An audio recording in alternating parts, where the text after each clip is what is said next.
मनोबुद्ध्यहङ्कारचित्तानि नाहं न च श्रोत्रजिह्वे न च घ्राणनेत्रे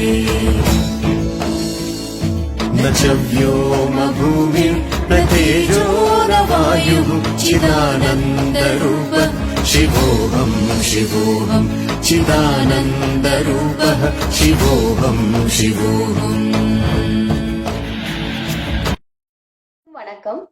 உலக இலங்கை பரதநாட்டிய கலைஞர் சங்கத்தின் ஏற்பாட்டில் அபிநய சேக்ஸ்ரா நடனப்பள்ளியின் அனுசரணையுடன் ஞானச்சிப்பியின் நேர்காணலில் பாகம் 8 மிகப்பெரிய அதிதி ஒருவர் எங்களுக்கு அறிமுகமாக என்று இருக்கின்ற இந்த அறிமுகத்தை எமது திவ்யா சுஜன் அவர்களிடம் நான் கையளித்துக் கொள்ளுகின்றேன். வணக்கம்.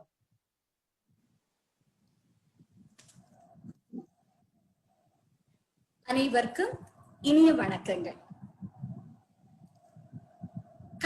கண்ணீர் தெரியும் பொருளினை கண்கள் கவர்ந்திட மாட்டாவோ, அட மண்ணீர் தெரியுது வானம் அது நம் வசப்படலாகாதோ என்ற பாரதி வாக்கினுக்கு இணங்க ஒரு துறையில் மட்டுமல்லாது பல துறைகளில் முன்னோடியாக இருந்து கடந்த 4 தசாப்தங்களாக இலங்கை மண்ணில் பல்வேறு சேவைகளை ஆற்றி தற்பொழுது லண்டன் மாநகரில் மிக பிரபல்யமான ஒரு கலைஞராக, ஈழத்து பெண் கலைஞராக மிளர்ந்து கொண்டிருக்கிறார்.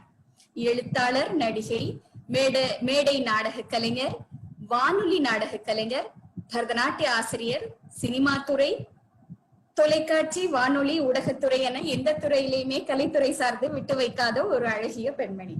இன்று நம் ஞானச்சிப்பி நிகழ்ச்சியின் பாகம் 8 மூடாக ஸ்ரீமதி ஆனந்தராணி பாலேந்திரா அம்மையார் அவர்களுடன் இணைந்திருக்கிறோம். அவரை முதற்கண் அன்பு பாராட்டி வணக்கங்களை தெரிவித்து வரவேற்கிறோம். வணக்கம். வணக்கம். இன்றைய ஞானச்சிப்பி நிகழ்ச்சியின் ஊடாக நீங்கள் இணைந்ததில் நாங்கள் மிக்க மகிழ்ச்சி அடைகிறோம். இத்தனை பாகங்களாக நாங்கள் நடனத்துறை சார்ந்த விடயங்களை பல்வேறு வகையில் பார்த்து கொண்டிருந்தோம். அதே போல ஆரம்பத்தில் நீங்கள் பல்துறை வித்தகியாக இருக்கிறீர்கள். ஆரம்பத்தில் நாங்கள் உங்கள் நடனத்துறை பற்றி கொஞ்சம் பார்த்துவிட்டு ஏனைய துறைகளுக்குள் நுழைவோம் என்று கருதுகிறோம். அந்த வகையில் முறைப்படி நாட்டியத்தை மிக்க அழகாக இலங்கையில் பயின்று நடன அரங்கேற்றத்தினை கண்ட ஒரு சிறந்த நடன ஆற்றுகை கலைஞர் நீங்கள். புகழ்பெற்ற ஒரு நடன ஆசிரியரிடம் உங்கள் ஆரம்பத்தை கற்று அதன் பிறகு தொடர்ந்து உங்கள் நடன பணியை மேற்கொண்டிருக்கிறீர்கள். உங்கள் குருமார் பற்றியும் நீங்கள் நடனத்தில் ஏற்றுக்கொண்ட ஆர்வத்தை பற்றியும் எங்களோடு பகிர்ந்து கொள்ளுங்கள். நன்றி. முதலில் அபிநய சேத்ரா நாட்டிய பள்ளிக்கும் என்னை நேர்காணுகின்ற திவ்யா, நிரஞ்சனா உங்கள் இருவருக்கும் எனது நன்றியை தெரிவித்துக் கொள்கின்றேன். எனது நாட்டிய ஆரம்பம் என்னுடைய 6 வயதில் ஆரம்பித்தது. என்னுடைய உறவினர் ரங்கா விவேகானந்தன் மிகப்பெரிய ஒரு குச்சிப்புடி நடன கலைஞராக இலங்கையில் திகழ்ந்தவர். அவருடைய ஒத்திகைகள் நடக்கும் பொழுது நானும் என்னுடைய சகோதரி, என்னுடைய அக்காவும் போயிருந்து பார்ப்போம் எங்களுக்கு நேரம் கிடைக்கின்ற நேரங்களில். மிகவும் ஆர்வத்துடன் பார்ப்பதை பார்த்த என்னுடைய பெற்றோர் நடனத்தை இவர்களுக்கு பயிற்றுவிக்க வேண்டும் என்று யோசித்து முதல் குருவாக திருமதி கமலா ஜோன் பிள்ளை அவர்களிடம் எங்கள் இருவரையும் சேர்த்தார்கள்.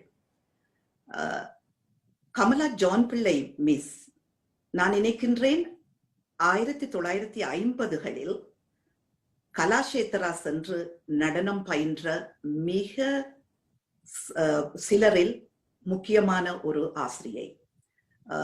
அவரை பலருக்கு தெரிந்திருக்காது என்று நினைக்கின்றேன். மிகவும் ஒரு திறமை வாய்ந்த ஒரு ஆசிரியை. ஒரு நாட்டிய கலைஞராக இருந்ததை நான் பார்த்ததில்லை.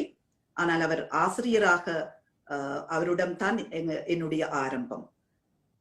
அவருடைய பழக்குகின்ற முறை மிகவும் வித்தியாசமானது. அதாவது அந்த காலங்களிலே ஒரு நாட்டிய ஆசிரியைகள் என்றால் ஒரு மிகவும் கண்டிப்பானவர்கள், தங்களுக்குள் ஒரு திரையை போட்டுக் கொண்டிருக்கின்றவர்கள், அப்படியான ஒரு பார்வைதான் எல்லோருக்குமே இருக்கும்.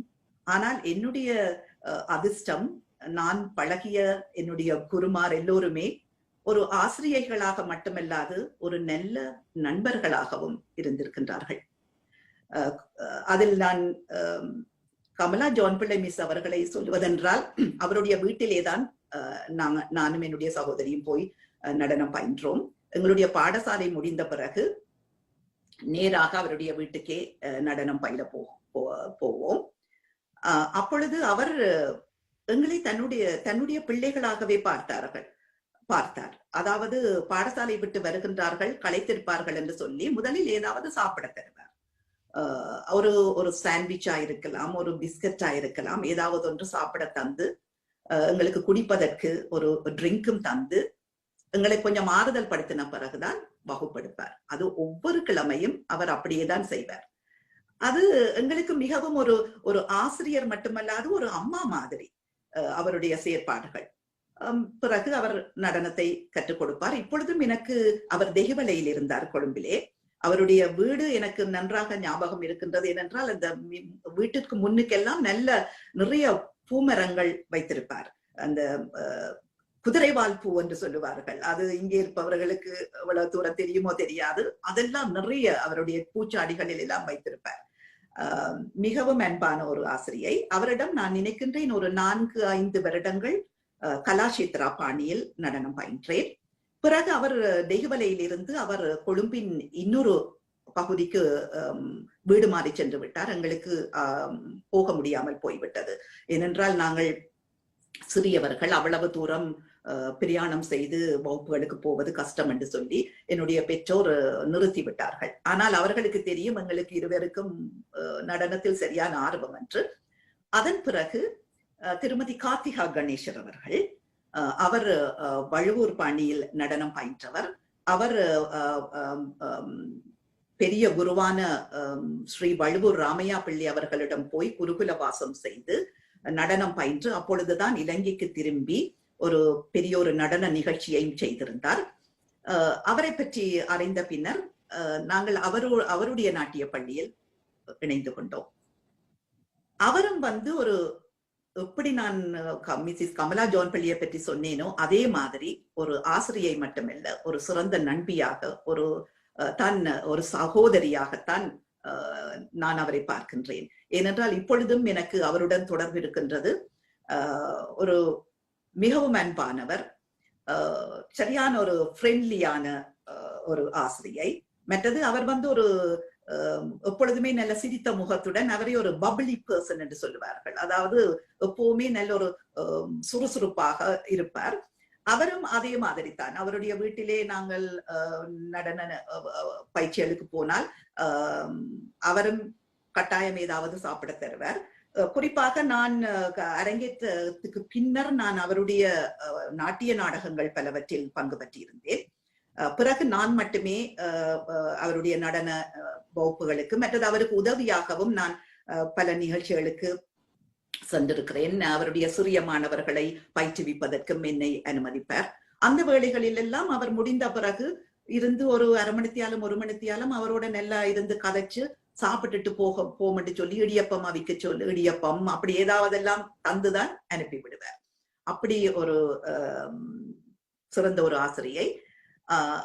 அவரிடம் நான் பயின்ற பொழுது கிட்டத்தட்ட ஒரு 4-5 வருடங்கள் அவருடன் நடனம் பயின்று கொண்டிருந்த வேளையிலே அவருடைய கணவருக்கு லண்டனுக்கு 2 வருடங்களுக்கு ஒரு மேல் படிப்புக்காக இங்கே வர வேண்டிய ஒரு தேவை ஏற்பட்டது. அதனால் அவர் தன்னுடைய அனைத்து மாணவிகளையும் அப்பொழுது வழுவூர் பாணியில் கொழும்பிலே நடனம் பயிற்றுக் கொண்டிருந்த ஸ்ரீகாந்தம் சகோதரிகளிடம் பாரம் கொடுத்துவிட்டு அவர் லண்டனுக்கு வந்து விட்டார். ஸ்ரீகாந்தம் சகோதரிகளிடம் நாங்கள் பயின்ற காலத்தில் தான் நானும் என்னுடைய சகோதரியும் 1973ஆம் ஆண்டு செப்டம்பர் மாதம் எங்களுடைய அரங்கேற்றத்தை நாங்கள் நிகழ்த்தினோம். அதாவது ஸ்ரீகாந்தம் சகோதரிகள் வழுவூர் நாட்டிய நிலையம் என்ற பெயரிலே அந்த நடன பள்ளியை நடத்தி கொண்டிருந்தார்கள். அந்த பள்ளியினுடைய அவர்களுடைய முதலாவது அரங்கேற்றம் நானும் என்னுடைய சகோதரியும் தான். நாங்கள் ஏற்கனவே கார்த்திகா மிஸ்ஸிடம் நிறைய வருடங்கள் பயின்றபடியால் ஸ்ரீகாந்தம் சகோதரிகளிடம் கனகாலம் பயிலுவதற்கான, அதாவது ஏற்கனவே நாங்கள் பல உருப்படிகளை பயின்றபடியால் அது கொஞ்சம் சுலபமாகவும் இருந்தது. அதன் பின்னர் கார்த்திகா கணேசர் அவர்கள் திரும்ப லண்டனில் இருந்து வந்த பின்பு அவர் நாட்டிய நாடகங்களை தயாரிக்க ஆரம்பித்தார். அப்பொழுது தன்னுடைய நாட்டிய நாடகங்களில் பங்கு பெற்றுவதற்கு என்னை கேட்டார். அவர் தயாரித்த ராமாயணம் என்ற ஒரு நாட்டிய நாடகம் 1974ஆம் ஆண்டு முழுநீள நாட்டிய நாடகம். அந்த நாட்டிய நாடகத்தில் நான் ராமராக நடித்தேன், நடனமாடினேன். எனக்கு இப்பொழுதும் ஞாபகம் இருக்கிறது, அந்த நாட்டிய நாடகத்தை கொழும்பில் இருந்து நாங்கள் யாழ்ப்பாணம் சென்று யாழ்ப்பாணம் நகர மண்டபத்தில் 2 நாள் நாட்டிய நிகழ்வாக அந்த நடன நிகழ்ச்சியை செய்திருந்தோம். அந்த நாட்டிய நாடகத்தை அவர் மிகவும் வித்தியாசமாக அமைத்திருந்தார். எப்படி என்றால், தனிய பரதநாட்டியம் மட்டுமல்ல, நாட்டுக்கூத்தையும் இணைத்திருந்தார். அதாவது அந்த ராமர் ராவணன் போர், அனுமார் படைகள் போர் புரிவதெல்லாம் கூத்து முறையில். அதற்காக நாங்கள் ஒரு கூத்து பழகினோம்.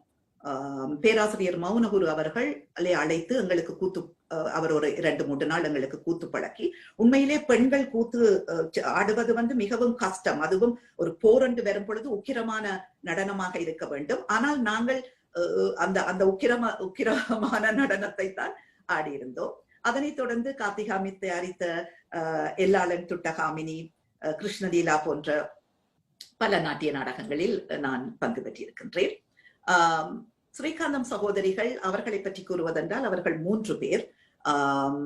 தர்மா miss, Sarojini miss, Visakha miss, 3 பேரும் சேர்ந்துதான் அவர்கள் ஸ்ரீகாந்தம் சகோதரிகள் என்று அழைக்கப்பட்டார்கள். அவர்களில் தர்மா மிஸ் தான் கூடுதலாக எங்களுக்கு நடன வகுப்புகளை எடுப்பார். ஏனென்றால் 3 பேரும் சேர்ந்து எடுப்பது கஷ்டம் என்றபடியால் அவர்களும் எங்களுடைய திறமையை அறிந்து கொண்டு அதற்கேற்ற வகையிலே உருப்படிகள் எல்லாம் நன்றாக பழக்கி எங்களுடைய அரங்கேற்றம், அது தவிர வேறு சில நடன நிகழ்ச்சிகளையும் செய்திருக்கிறேன். இதுதான் என்னுடைய 3 குருமாரை பற்றியும் நான் கூற விரும்புவது. ஆமாம், ஒரு மிக்க அழகான ஒரு விளக்கமான கருத்து பதிவினை நீங்கள் முன்வைத்தீர்கள். உங்கள் குருமார் பற்றி எங்களுக்கு இந்த காலத்துல இருக்கிற எங்களுக்கும் சரி, இனி வரப்போகின்ற காலத்துல இருக்கிற கலைஞர்களுக்கும் சரி அறிந்து கொள்ளக்கூடிய ஒரு பாக்கியமாக இது இருந்தது. இந்த இடத்தில் குறிப்பாக நீங்கள் உங்கள் உறவினர் குச்சிப்புடி கலைஞர் ஸ்ரீமதி கங்கா விவேகானந்தன் பற்றி குறிப்பிட்டிருந்தீர்கள். நிச்சயமாக அவரை பற்றி நாங்கள் இந்த இடத்தில் சற்று பேச வேண்டி இருக்கிறது. அந்த காலகட்டத்தில் இலங்கையை பொறுத்த வரைக்கும் மிகச்சிறந்த ஒரு குச்சிப்புடி ஆற்றுகை கலைஞராக அவர் இருந்திருக்கிறார். அவரை பற்றி ஒரு சில வார்த்தைகள் உங்களால் பகிர்ந்து கொள்ள முடியுமா? ஆமாம், அவர் குச்சிப்புடி நடனத்தை முறைப்படி இந்தியாவில் சென்று வேம்படி சின்ன சத்தியம், அதாவது குச்சிப்புடி என்றாலே வேம்படி சின்ன சத்தியம் அவர்கள் தான் நினைவுக்கு வருவார். ஒரு பெரிய ஆசான். அவரிடம் முறைப்படி பயின்று இலங்கை திரும்பி பல நாட்டிய நிகழ்ச்சிகள், அப்பொழுது கொழும்பிலே அவர் மிகவும் பிரபலமாக இருந்தார். நான் நினைக்கின்றேன், ரூபவாகினி தொலைக்காட்சி ஆரம்பித்த பொழுது 2வது பெரிய ஒரு நிகழ்ச்சியாக அவருடைய நிகழ்ச்சியை ஒளிப்பதிவு செய்தவரிய நாட்டிய நிகழ்ச்சியை ஒளிப்பதிவு செய்து ஒளிபரப்பினார்கள்.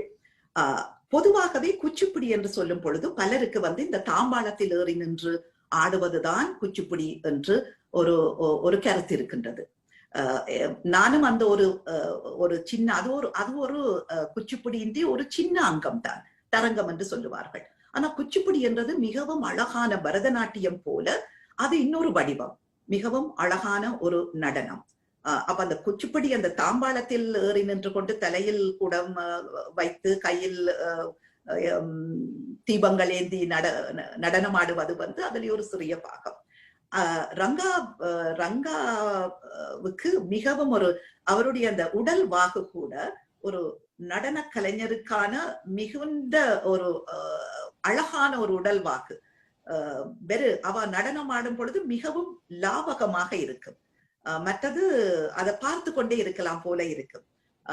ஆனால் அவவும் மிக நீண்ட காலம் நாட்டிய ஆசிரியையாகவும் இருந்திருக்கின்றார். அவர் இலங்கையிலிருந்து அவர் பிறகு வெளிநாடு சென்று வெளிநாட்டில் தான் கூடுதலாக அவர் வசித்துக் கொண்டிருக்கின்றார். எனக்கு அவரை மறக்க முடியாது. அவர் உறவினர் மட்டுமல்ல, ஒரு சிறந்த ஒரு நடன கலைஞர் என்ற வகையிலேயும் எனக்கு அவரில் மிகவும் மரியாதை இருக்கின்றது. ஆமாம், நீங்கள் குறிப்பிட்டது போல ரங்கா விவேகானந்தர் அம்மையார், உங்களது குருநாதர் கார்த்திகா கணேசர் அம்மையார், கமலா ஜோன் பிள்ளை அவர்கள் அனைவருமே இலங்கையில் ஒரு மிகச்சிறந்த நடன ஆசிரியர்களாக, நடன கலைஞர்களாக பல்லாண்டுகள் சேவையாற்றி புலம்பெயர்ந்து வேற நாட்டில் தங்களது கலைப்பணியை ஆற்றிக் கொண்டிருந்தவர்கள். ஆமாம், ஒரு மிகச்சிறந்த ஒரு பாரம்பரியத்தில் இலங்கையில் நாட்டிய கலை பேணி பாதுகாத்து வந்திருக்கிறது. இந்த இடத்தில் நீங்கள் குறிப்பிட்டீர்கள் ரூபவாகினியில் நடந்த நிகழ்வு பற்றி. ரூபவாகினிக்கும் உங்களுக்கும் மிக மிக நெருக்கமான தொடர்பு உண்டு. ஆமாம், அதாவது இது என்னுடைய நடனத்தில் இருந்து சற்றே நுழையலாம், அந்த துறைக்குள் நுழையலாம். உங்களது ஊடகம் இலங்கை ஒளிபரப்பு கூட்டுத்தாபனம், ஒளிபரப்பு கூட்டுத்தாபனத்தில் நீங்கள் ஆற்றிய சேவை இது பற்றி. சரி, நான் முதலில் இலங்கை ஒலிபரப்பு கூட்டுத்தாபனத்துக்கு வருகின்றேன். ஏனென்றால் அதுதான் என்னுடைய நாடகத்திற்கான ஒரு ஆரம்பமாக இருந்தது. உண்மையில் என்னுடைய நாடகம் துறை என்று வரும் பொழுது என்னுடைய பாடசாலை, அதாவது நான் கொழும்பிலே வெள்ளவத்தை சைவமங்கையர் வித்தியாலயத்தில் படித்தவள்.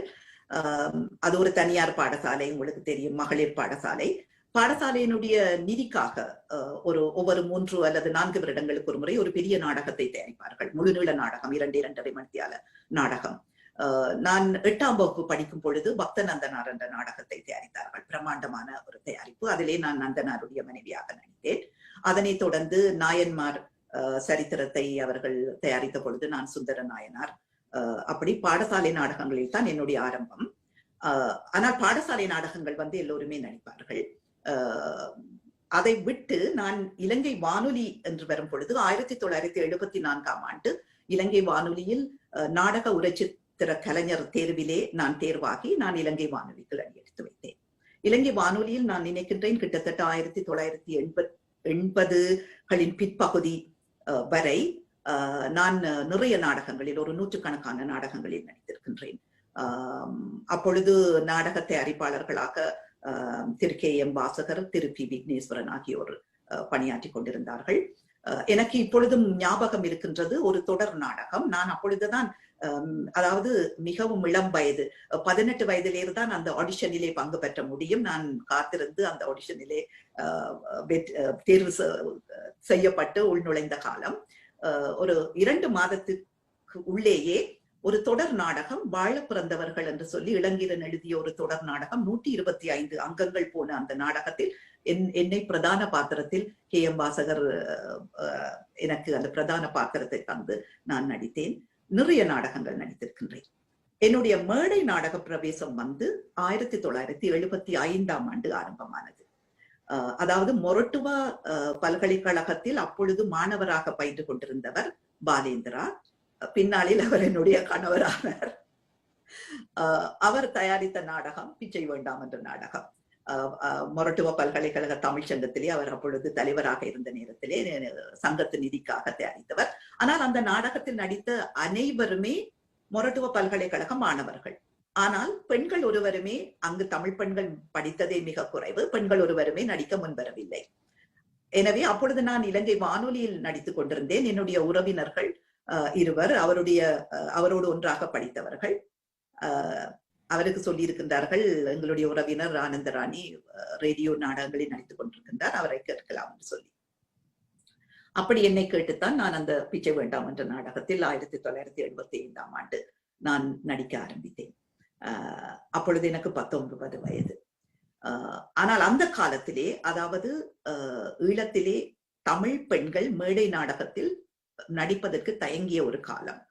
அதாவது எங்களுடைய சமூகத்திலே நாடகம் பற்றிய ஒரு பார்வை அவ்வளவு நன்றாக இருந்ததில்லை. ஆண்களே நடிப்பதை ஒரு கேலியாக பார்க்கின்ற என்ற சமூகத்திலே ஒரு மேடை நாடகத்தில், அதுவும் நிறைய இளைஞர்களுடன் நான் நடித்தது ஒரு பரபரப்பான விஷயமாகவும் அந்த காலத்தில் இருந்தது. அதற்கு நிறைய எதிர்ப்புகள் வந்தன. ஆனால் என்னுடைய பெற்றோர் எந்த எதிர்ப்புக்கும் அவர்கள் எதிர்ப்புகளுக்கு முகம் கொடுத்து என்னை தொடர்ந்து நடிக்க வைத்தார்கள். 76ஆம் ஆண்டு, அதுக்கு அடுத்த வருடம், பாலேந்திரா அவர் நெறிப்படுத்திய நாடகம் மழை நாடகம், தமிழகத்து நாடக ஆளுமை பேராசிரியர் இந்திரா பார்த்தசாரதி எழுதிய மழை நாடகத்தில் நான் நடித்தேன். அதில் ஒரு பெண் பாத்திரம். அதனைத் தொடர்ந்து நட்சத்திரவாசி என்ற நாடகம், திருமலை கவிஞர் எழுத்தாளர் தர்ம சிவராம் எழுதிய நாடகம், அதிலேயும் ஒரு பெண் பாத்திரம்.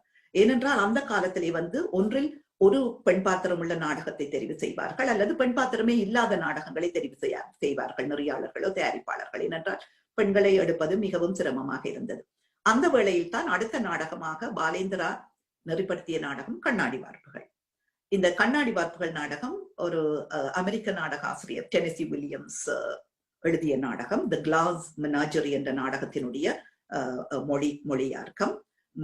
மொழியாக்கம். அந்த நாடகம் மிகவும் பிரபலமாக மேடையில் பல தடவைகள் மேடையேறிய நாடகம். அந்த நாடகத்தை தான் ரூபவாகினி தொலைக்காட்சிக்காக பி விக்னேஸ்வரன் அவர்கள் தயாரித்தார். ஒரு மணித்தியாலமாக பாலேந்திரா சுருக்கி அந்த நாடகத்தை ரூபவாகினிக்காக தயாரித்து 1982ஆம் ஆண்டு ரூபவாகினியின் முதலாவது தமிழ் நாடகமாக ஒளிபரப்பாகியது கண்ணாடி வார்ப்புகள். உண்மையிலே அந்த கலையகத்திலே, ரூபவாகினி கலையத்தில் முதலாக ஒளிப்பதிவு செய்யப்பட்ட நாடகமும் கண்ணாடி வார்ப்புகள் தான். அதற்கு முதல் சிங்கள நாடகங்களே ஒளிப்பதிவு செய்யவில்லை. அந்த கட்டடம் கட்டி முதலாவதாக ஒளிப்பதிவு செய்த நாடகமும் கண்ணாடி வார்ப்புகள் தான். இதனைத் தொடர்ந்து நான் கடந்த 45 வருடங்களாக நிறைய நாடகங்கள் தொடர்ந்து நான் நடித்துக் கொண்டிருக்கின்றேன். அந்த நாடகங்களை சொல்லுவதென்றால் நிறைய, நான் நினைக்கின்றேன் நான் கிட்டத்தட்ட ஒரு 40 நாடகங்கள் வரை நான் நடித்திருக்கின்றேன். இலங்கையில் ஆரம்பித்து லண்டனிலும் என்னுடைய பணி தொடர்கின்றது.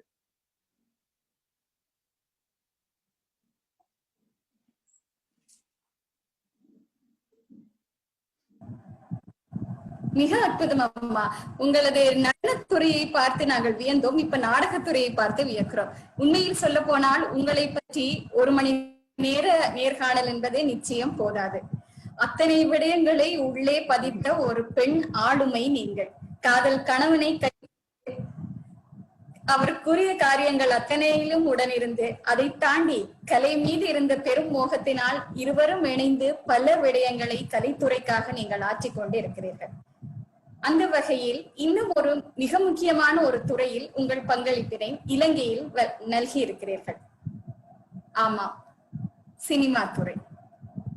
அதனை பற்றி நீங்கள் நிச்சயம் குறிப்பிட வேண்டும். ஒரு சினிமா நடிகராக மேடை நிகழ்வுகள் இத்தனையும் வழங்கிய உங்களுக்கு சினிமா துறை என்பது மிக இலகுவாகத்தான் இருந்தாலும் மேடையில் அத்தனை அவை நிறைந்த ஒரு சபையோருக்கு முன்னால் நீங்கள் நடித்ததற்கும், ஒரு காணொளியாக ஒரு கேமராக்கு முன்னால் நடித்ததற்கும் இருக்கிற வித்தியாசங்கள், வேறுபாடுகள் இருக்கின்றன. இந்த துறையில் எவ்வாறு நீங்கள் காலடி எடுத்து வைத்தீர்கள்? சினிமா துறையில், ஈழத்து சினிமா துறையில் நான் 2 படங்கள் மட்டுமே நடித்திருக்கின்றேன். முதலாவதாக நான் நடித்த படம் கோமாளிகள், 1976ஆம் ஆண்டு வெளிவந்த திரைப்படம். அதனைத் தொடர்ந்து பிரபல நாவலாசிரியர் செங்கையாழியான் எழுதிய வாடைக்காற்று என்ற நாவலை திரைப்படமாக எடுத்த பொழுது வாடைக்காற்று படத்திலும் நான் நடித்தேன். இந்த சினிமாவுக்குள் நான் நுழைந்தது ஒரு தற்செயல் நிகழ்ச்சி தான். அதாவது இந்த கோமாளிகள் என்ற இந்த திரைப்படம் உண்மையிலே இலங்கை வானொலியில் கோமாளிகள் கும்மாளம் என்ற பெயரில் ஒரு 3 வருடங்களுக்கு மேலாக வாரந்தோறும் ஒலிபரப்பான ஒரு நகைச்சுவை நாடகம். அந்த நாடகத்தில் உண்மையில் நான் ஒரு சிறிய பாத்திரத்தில் தான் நடித்திருந்தேன். அதில் உண்மையில் நான் அந்த ஒரு பெரிய வீட்டிலே பல மொழி பேசுகின்ற, பல இனத்தைச் சேர்ந்த, பல மதத்தைச் சேர்ந்தவர்கள் ஒன்றாக இருக்கின்றார்கள். எப்படி அவர்கள் அந்த ஒற்றுமையாக இருக்கின்றார் என்பதை காட்டுவதை ஒரு நகைச்சுவை பாணியில் அந்த படத்தின் கதை அதுதான். அதிலே அந்த வீட்டுக்கு பக்கத்தில் ஒரு நடன கலைஞர் ஒருவர் வசிக்கின்றார். அந்த நடன கலைஞராகத்தான் நான் வானொலியில் நடித்தேன். அதை திரைப்படமாக்கிய பொழுது வானொலியில் பிராமண பெண்ணாக, அதாவது ஐயரம்மா என்று சொல்வார்கள், ஐயரம்மாக நடித்தவர் ஆமினா பேகம் என்ற ஒரு முஸ்லிம் பெண்மணி. அவர் திரைப்படமாக எடுத்த பொழுது அவர் நடிக்க மறுத்துவிட்டார். அப்பொழுது வானொலியில் அந்த நாடகத்தை தயாரித்த ராமதாஸ் அவர்கள், அவர் ஒரு பிராமணர், அவர் என்னை கேட்டார், ஆனந்தராணி, நீங்கள் இந்த பிராமண பெண் வேடத்தில் நீங்கள் நடிப்பீர்களா என்று சொல்லி. நான் சரி என்று நான் நடித்தேன். நான் ஐயரம்மாவாக நடித்தேன். அதில் ஐயராக நடித்தவர் BH அப்துல் ஹமீத் அவர்கள், உலக புகழ்பெற்ற அறிவிப்பாளர். உண்மையில் அது எனக்கு ஒரு வித்தியாசமான அனுபவமாக இருந்தது. அதாவது ஒரு பிராமண பெண்ணாக வேடம் இட்டு பிராமண பாஷையிலேயே பேசி நடிக்க வேண்டும். எனக்கு அந்த படப்பிடிப்பின் பொழுது, ஆரம்பத்தின் பொழுது சொன்னார்கள், நீங்கள் தனியா நீங்கள் நடியுங்கள், உங்களுக்கான அந்த வசனத்தை பின்னணி குரல் கொடுப்பார் ஆமினா பேகம். ஏனென்றால் அவதான் ஏற்கனவே 3 வருடங்கள் பிராமண பாசையிலே பேசி இருக்கின்றார். நானும் சரி என்று சொல்லி படப்பிடிப்பு ஆரம்பமானது. படப்பிடிப்பின் போது நான் எப்படியோ அந்த பிராமண பாஷையை பேச வேண்டும். பிறகு டப்பிங் வந்து அவர்கள் பின்னணி குரல் கொடுப்பார்கள். ஆனால் நான் அந்த முதலாவது வசனத்தை பேசிய பொழுதே டைரக்டரும் சரி, எல்லோருமே தயாரிப்பாளர்கள் எல்லோரும் பார்த்துவிட்டு எனக்கு சொன்னார்கள், உங்களுக்கு பின்னணி குரல் இல்லை, டப்பிங் இல்லை, நீங்களே உங்களுடைய குரலிலேதான் நீங்கள் நடிக்க போகிறீர்கள். ஏனென்றால் அவ்வளவுக்கு உங்களுடைய பிராமண தமிழ் நன்றாக இருக்கின்றது என்று சொல்லி அந்த ஒரிஜினலாக படத்திலே நானே தான் பேசி நடித்தேன். எனக்கு அது ஒரு சந்தோஷமாக இருந்தது. ஏனென்றால் இலங்கை வானொலியில் நாங்கள் கூடுதலாக யாழ்ப்பாண தமிழ், சுத்த தமிழ், கொஞ்சம் மட்டக்களப்பு தமிழும் எனக்கு கொஞ்சம் வரும், அது கேட்டு கேட்டு வரும். அப்படியான தமிழில் பேசி எனக்கு வந்து ஒரு பிராமண தமிழ் வந்து நான் நன்றாக பேசி இருக்கின்றேன் என்பது எனக்கு ஒரு சந்தோஷமான விஷயம். அதனைத் தொடர்ந்து வாடைக்காற்று திரைப்படம் எடுத்த பொழுது அதில் நடித்த பெரும்பாலான நடித்தவர்களும் இலங்கை வானொலியை சேர்ந்தவர்கள். தயாரித்த சிவதாசன் அவர்களும் இலங்கை வானொலி நடிகர். அப்ப எனக்கு எல்லாரும் பழக்கமானவர்கள். மற்றது எனக்கு அந்த நாவல் நன்றாக பிடித்திருந்தது. வாடைக்காற்று நாவல் மிகவும் வித்தியாசமான ஒரு நாவல். வித்தியாசமாகவும் படமாக்கி இருந்தார்கள். அதாவது ஈழத்தில் வந்த தமிழ் சினிமா படங்களில் மிகவும் வித்தியாசமான படங்களில் ஒன்று வாடைக்காற்று. எனவே நான் சம்மதித்து அதிலே 2 கதாநாயகிகள், ஒரு கதாநாயகியாக நான் நடித்தேன். மற்றவர் வந்து ஹெலன் குமாரி, அவர் அடுத்த கதாநாயகியாக நடித்தார். அதிலே ஏஇ மனோகரன், டாக்டர் இந்திரகுமார் போன்ற, KS பாலச்சந்திரன், ஜே சுரட்னம் போன்ற பலர் நடித்திருந்தார்கள். அதற்கு பின்னர் எனக்கு சில படங்களுக்கு நடிக்க கேட்டிருந்தார்கள். ஆனால் நான் நடிக்கவில்லை. அதாவது எனக்கு திரைப்படத்தில் பெரிய ஆர்வம் அதிகமாக இருக்கவில்லை. மற்றது நல்ல திரைப்படங்கள், நல்ல கதையம்சம் கொண்ட திரைப்படங்களில் நடிக்க வேண்டும் என்ற ஒரு விருப்பமும் இருந்தது. மற்றது திரை படம் வந்து எனக்கான ஒரு தளம் இல்லை என்பதை நான் அறிந்து கொண்டேன். மற்றது நீங்கள் நேரம் இருந்தால் அந்த வித்தியாசத்தை மட்டும் நான் குறிப்பிடுகின்றேன். அதாவது மேடை நாடகங்களில் நடிக்கும் பொழுது எனக்கு உண்மையிலே வந்து நான் வானொலி நாடகம், திரைப்படம், மேடை நாடகம் 3 வித்தியாசமான தளங்களில் நான் இயங்கி இருந்தாலும் எனக்கு மேடை நாடகம் தான் மிகவும் பிடித்தமானது. ஏனென்றால் மேடையில் வந்து நடிக்கும் பொழுது நாங்கள் நேரடியாக நடிக்கின்றோம். பார்வையாளர்களுக்கு முன்னிலையில் நாங்கள் நேரடியாக உணர்ச்சி பரிமாற்றம் வந்து எங்களை அப்படியே தொற்றிக் கொள்ளுகின்றது. அதாவது நாங்கள் சிரிக்கும் பொழுது அவர்கள் சிரிக்கின்றார்கள், நாங்கள் அழும் பொழுது அவர்களும் எங்களுடன் சேர்ந்து அழுகின்றார்கள். அப்படியான அந்த உணர்ச்சி பரிமாற்றல், மற்றது எங்களுக்கு நேரடியாக அவர்கள் எப்படி ரியாக்ட் பண்றார்கள் என்பது எங்களுக்கு நன்றாக தெரியும். ஆனால் இப்ப வானொலியில் வந்து அப்படி அல்ல. வானொலியில் பெரும்பாலுமே ஒலிப்பதிவு செய்தது, அதை அவர்கள் நேயர்கள் எப்படி கேட்கின்றார்கள் என்பது நேயர்கள் கடிதம் வரும் பொழுதுதான் எங்களுக்கு தெரியும். அதே மாதிரி சினிமாவும் தான். அது ஏற்கனவே படப்பிடிப்பு நடந்து பிறகு எடிட் பண்ணி திரையில் போடும் பொழுது அப்படி ரசிகர்கள் பார்க்கின்றார்கள் என்பதை நாங்கள் அவர்களோடு போய் தியேட்டர்ல இருந்து பார்த்தாத்தான் எங்களுக்கு தெரியும். மற்றது சினிமாவில் வந்து ஷூட்டிங் நடக்கும் பொழுது அடிக்கடி நிறுத்தி திரும்ப எடுப்பார்கள். ஒரு நடிகர் பிழைவிட்டால் பிறகு திரும்ப எடுப்பார்கள். அப்பொழுதெல்லாம் அந்த ஒரே காட்சியை திரும்ப திரும்ப செய்யும் பொழுது சில வேளைகளில் அந்த நடிப்பின் தன்மை குறையவும் கூடும், அல்லது கூடவும் கூடும். மற்றது வந்து லாங் ஷாட்ல, கேமராவில லாங் ஷாட்ல ஜூம் பண்ணி எடுப்பார்கள். மற்றது திரை என்பது அந்த திரைப்பட இயக்குனரின் மற்றது கேமராவின் பார்வையில் தான் அங்கே எல்லாமே இயங்குகின்றது. எனவே அந்த வித்தியாசங்கள் நிறைய இருக்கின்றது.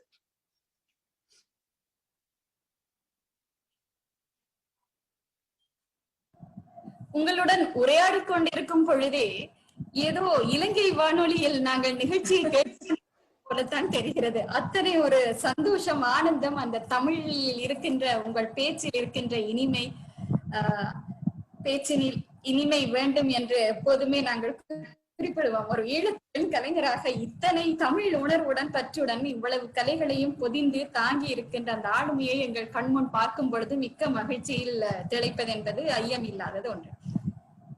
இந்த இடத்தில் கிட்டத்தட்ட 400 மேடை நிகழ்வுகளுக்கு மேலாக நீங்கள் ஒரு தொகுப்பாளராகவும் இருந்திருக்கிறீர்கள். நீங்கள் இலங்கையில் இருக்கும் பொழுதே ஒரு நடன ஆசிரியர், நடனத்தினை கற்பிப்பவர், நடன ஆசிரியராக, உங்களது ஆசிரியருக்கு உதவி செய்து கொண்டு ஒரு உதவி ஆசிரியராக, ஒரு நடன கலைஞராக, வானொலி கலைஞராக என பல துறைகளில் இருக்கும் பொழுது இந்த தொகுப்பாளருக்கான தளம் எவ்வாறு வரவேற்கப்பட்டது உங்களுக்கு? உண்மையில் நான் இலங்கையில் இருக்கும் பொழுது ஒரு தொகுப்பாளராக இருந்ததில்லை. இலங்கையிலே என்னுடைய நீங்கள் ஏற்கனவே குறிப்பிட்ட வானொலி, மேடை, சினிமா, அதில் தான் நான் கூடுதலாக இயங்கி இருந்தேன். நான் லண்டனுக்கு வந்த பிறகு எங்களுடைய தமிழ் அவைக்காற்று கலைக்கழகம், அதாவது 1978ஆம் ஆண்டு ஆரம்பித்தது தமிழ் அவைக்காற்று கலைக்கழகம். அதனுடைய ஸ்தாபக உறுப்பினர்களில் ஒருவராக நான் இருக்கின்றேன். என்னுடைய கணவர் அதனுடைய முக்கியமான ஸ்தாபகர். இப்பொழுது 2 வருடத்துக்கு 2018ஆம் ஆண்டு நாங்கள் 40 வருடங்களை நிறைவு செய்தோம். எங்களுடைய நாடக நிகழ்வுகள், அதாவது நாங்கள் நான் லண்டனில் இப்பொழுது கடந்த 37 வருடங்களாக வசித்துக் கொண்டு வருகின்றேன். 85ஆம் ஆண்டே நாங்கள் இங்கே நாடகங்களை தயாரிக்க ஆரம்பித்தோம். நாடக விழாவையே எங்களுடைய நாடகங்களை மட்டுமே போடுகின்ற நாடக விழாக்களையே தயாரிக்க ஆரம்பித்தோம். அப்பொழுது எங்களுக்கு அறிவிப்பு செய்வதற்கு அறிவிப்பாளர்கள் இருக்கவில்லை. எனவே எங்களுடைய நாடக நிகழ்ச்சிகளையும் நான் ஒரு அறிவிப்பாளராக நானே அறிவிப்பை செய்து கொண்டு இருந்தேன். இதே வேளையில் அந்த நேரங்களில் இங்கு இயங்கிக் கொண்டிருந்த சில சங்கங்கள் தங்களுடைய நிகழ்ச்சிகளுக்கு என்னை அறிவிப்பாளராக கேட்டார்கள். அதில் குறிப்பாக முக்கியமாக பிரெண்ட் தமிழ்ச்சங்கமும் இப்பொழுது 40 வருடங்களை நிறைவு செய்கின்ற சங்கம். அவர்களுடைய 5வது சங்க நிகழ்ச்சியில் இருந்து ஒவ்வொரு வருடமும் நான் அந்த புது வருடத்தையொட்டி, சித்திரை புது வருடத்தையொட்டி ஒரு பெரிய விழாவினை நடத்துவார்கள். அதில் எங்களுடைய நாடகமும் இருக்கும். நான் அறிவிப்பையும் செய்துவிட்டு பிறகு இன்னொரு அறிவிப்பாளர் அந்த ஒரு சிறிய இடைவெளியை அவர் கவர் பண்ணும் பொழுது நான் போய் நாடகத்துக்கான ஆயத்தங்களையும் செய்து அதுல நான் நடிப்பது அப்படியும் நடைபெற்று வருகின்றது. இது தவிர தமிழ் அநாதை குழந்தைகள் அறக்கட்டளை என்று கடந்த 26 வருடங்களாக ஈழத்தில் இருக்கின்ற அநாதை குழந்தைகளுக்கு உதவி செய்கின்ற ஒரு அமைப்பு. அந்த அமைப்பு ஒவ்வொரு வருடமும் வந்து குறைந்தது 2 நிகழ்ச்சிகளையாவது அவர்கள் நிதி நிகழ்ச்சியாக நடத்துவார்கள். அதிலே வந்து முக்கியமாக இசை நிகழ்ச்சிகள், தமிழகத்தில் இருந்து பிரபல பாடகர்கள், இசைக்கலைஞர்கள் இங்கே வந்து இந்த நிதியுதவி நிகழ்ச்சிகளை நடத்துவார்கள். அந்த 25 வருட காலமாக அத்தனை நிகழ்ச்சிகளை நான் 2 நிகழ்ச்சிகளை மட்டும் தவறவிட்டேன். நான் விடுமுறையில் கட்டாயம் செல்ல வேண்டிய ஒரு தேவை இருந்ததால் அந்த நிகழ்ச்சிகளை நான் தொகுத்து வழங்கினேன். அதிலே வந்து மிகவும் பிரபலமான இசைக்கலைஞர்கள் சுதா ரகுநாதனில் இருந்து நித்யஸ்ரீ மகாதேவன், உன்னிகிருஷ்ணன், மற்றது நிறைய பேர், அநேகமாக அங்கே எல்லாருடைய நிகழ்ச்சிகளையும் நான் தொகுத்து வழங்கி வந்தேன். இது தவிர நடன அரங்கேற்றங்கள் மட்டுமல்ல, மிருதங்க அரங்கேற்றம் என்றால் என்ன, குரல் இசை, வயலின் அரங்கேற்றம் என நான் கிட்டத்தட்ட 200 அரங்கேற்றங்கள் மட்டும் நான் இதுவரை தொகுத்து வழங்கி இருக்கின்றேன். மற்றது நடன அரங்கேற்றங்களுக்கு இங்கே இருக்கின்ற நடன ஆசிரியர்கள் கூடுதலாக என்னை விரும்புவதற்கு காரணம் நான் நடனம் பயின்றதும் ஒரு முக்கியமான காரணம். ஆரம்பத்தில் நான் போய் ஒத்திகைகளை பார்த்து நானே என்ன பதம் செய்கின்றார்கள், வர்ணத்தில் என்ன சஞ்சாரி பாவம் எல்லாத்தையும் பார்த்து நானே அதுக்கான வர்ணனைகளை எழுதி செய்வேன். இப்பொழுதெல்லாம் நான் எனக்கு ஒத்திகைகளுக்கு போவதற்கான நேரம் கிடைப்பதில்லை. ஆனால் நான் தொலைபேசியில் ஆசிரியர்களோடு கதைப்பேன். என்ன சஞ்சாரி எடுத்திருக்கிறீர்கள், அதுல என்ன கதை வருகிறது என்று சொல்லி நான் அதுக்கேற்ற மாதிரி என்னுடைய வர்ணனைகளை நானே எழுதி தொகுத்து வழங்குவேன். மற்றது நான் 2 மொழிகளிலும் செய்வேன். தமிழ் மட்டுமல்ல, ஆங்கிலத்திலேயுமே நான் நிகழ்ச்சிகளை தொகுத்து வழங்குவதால் அவர்களுக்கு அது ஈஸியாக இருக்கின்றது.